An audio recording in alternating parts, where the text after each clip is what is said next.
Quick question. What's happening in the middle of August that matters to all of you, but that many of you don't know about yet? We're talking about the state's primary election, scheduled for Tuesday, August 14th.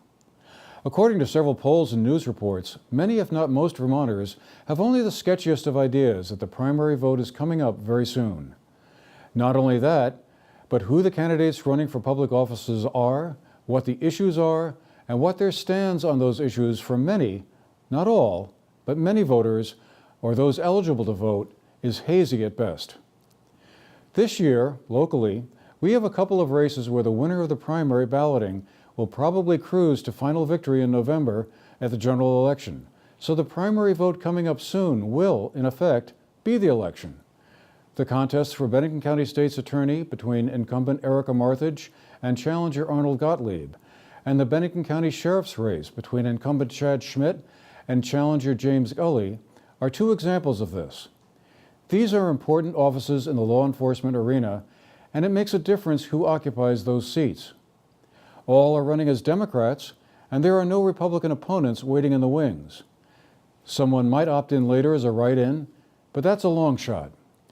So it's up to you to decide who the right person is, now, in mid-August. This is the moment when your vote, your voice, counts.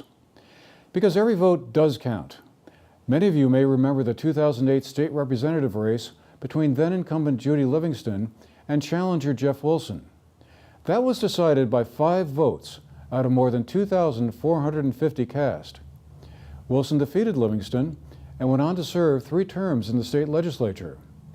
So don't buy into the nonsense that it doesn't matter if you show up at the polls or not, because it does. Widespread voter indifference may not be terribly different from past years, and admittedly having an important political moment like a primary election in the middle of August is a case of very bad timing. It's summer. Many of us are on vacation, or would like to be, and seeking refuge from the deluge of advertisements, campaign events, robocalls, and the like seems totally reasonable. For some, taking time out from the workday or from other responsibilities on a Tuesday may not be practical or possible. But you're not locked into that.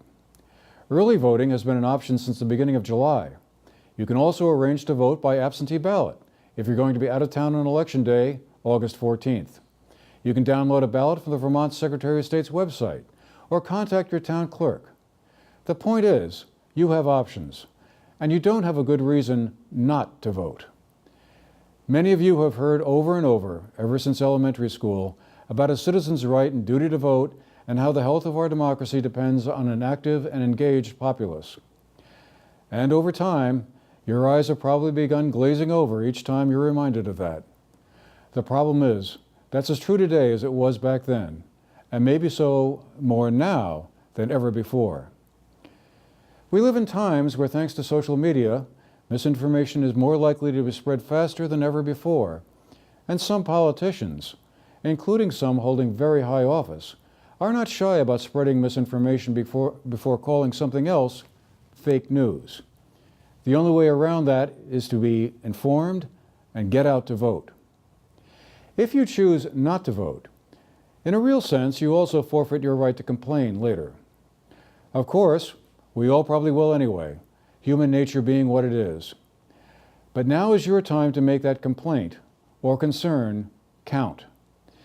We've been trying here at GNAT to get the candidates into our studio to talk about what they would do if elected or re-elected, and we plan to continue that right on into November.